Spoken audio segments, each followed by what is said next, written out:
আমাৰ বিজুলী কলিতা মেধি বাইদেউ আমাৰ মাঝে উপস্থিত হয়েছে। আমি ৰাজহুৱাভাৱে তেখেত জনাইছে ভৱিষ্যত তেখেতে আগবাঢ়ি যাওক আৰু ৰাইজৰ কাম কৰক।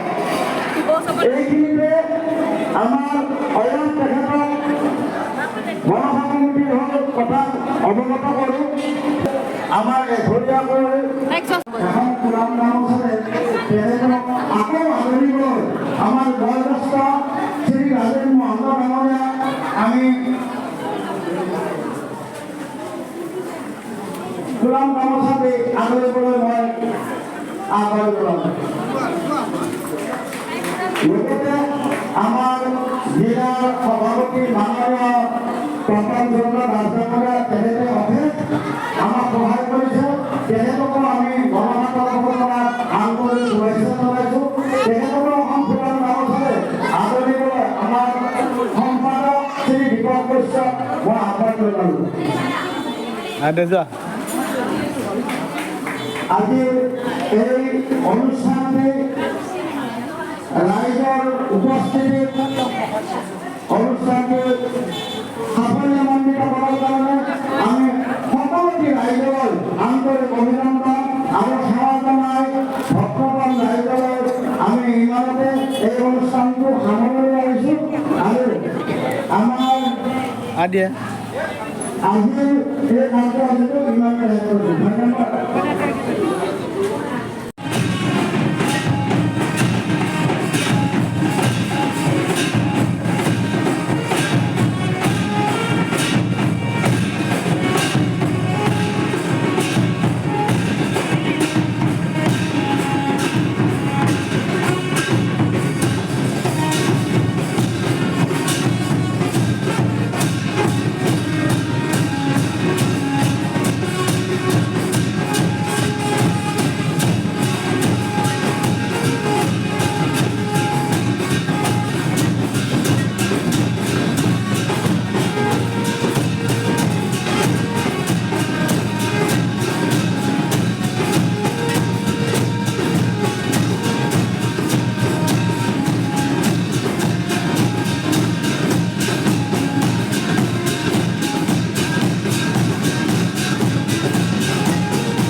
এইকেইটা চাচোন।